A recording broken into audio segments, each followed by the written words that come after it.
Magandang umaga!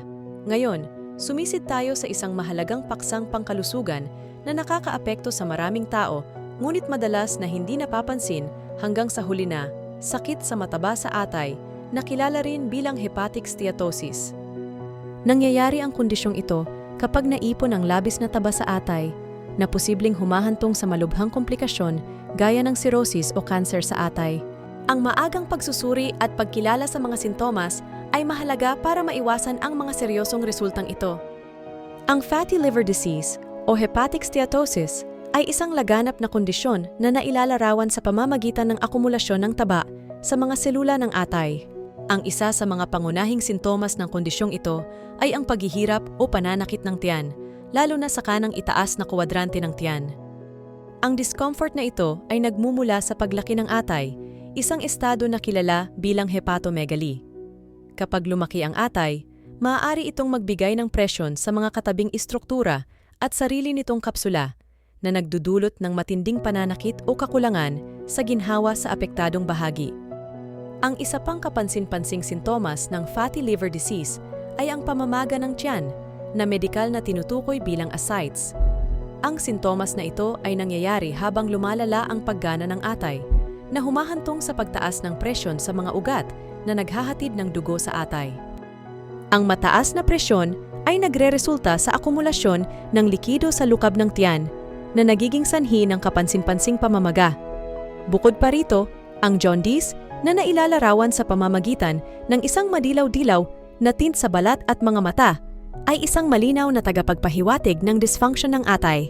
Nangyayari ito dahil ang atay ay nagpupumilit na iproseso at alisin ang bilirubin, isang byproduct ng pagkasira ng hemoglobin na nagreresulta sa pagtatayo nito sa katawan. Ang mga pagbabago sa kulay ng dumi at ihi ay nagpapahiwatig din ng mga isyu sa atay. Kapag ang atay ay hindi makapagproseso ng bilirubin ng maayos, maaari itong humantong sa maputlang kulay ng dumi dahil sa kakulangan ng stercobilinogen at maitim na ihi mula sa mataas na antas ng bilirubin na sinala ng bato. Higit pa rito, ang isang nakompromisong atay ay maaaring makagambala sa produksyon ng mga hormone at neurotransmitters na kumukontrol sa gana, na humahantong sa isang nabawasan na pagnanais na kumain at hindi sinasadyang pagbaba ng timbang. Ang talamak na pagkapagod at patuloy na pagkapagod ay karaniwan din sa mga individual na may mataba na sakit sa atay. Ang kritikal na papel ng atay sa metabolismo at detoxification ay nangangahulugan na ang kapansanan nito ay maaaring makabuluhang bawasan ang energy efficiency ng katawan, na nagreresulta sa patuloy na pagkapagod.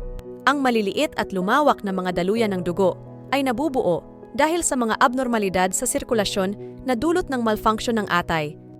Ang pagduduwal at pagsusuka ay maaari ding mangyari bilang resulta ng kapansanan sa kakayahan ng atay na mag-metabolize ng mga taba at mag-alis ng mga lason na humahantong sa gastrointestinal irritation.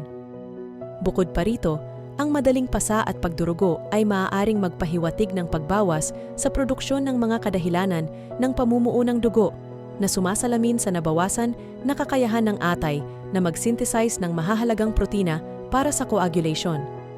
Ang mga sintomas ng neurological tulad ng pagkalito sa isip at kahirapan sa pag-concentrate, na kilala bilang hepatic encephalopathy, ay lumitaw kapag ang mga lason na karaniwang sinasala ng atay ay naipon sa daloy ng dugo at utak.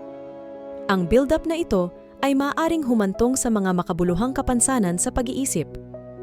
Ang pangangati ng balat ay isa pang karaniwang sintomas na nagreresulta mula sa akumulasyon ng apdeo at iba pang nakakalason na sangkap na nakakairita sa balat.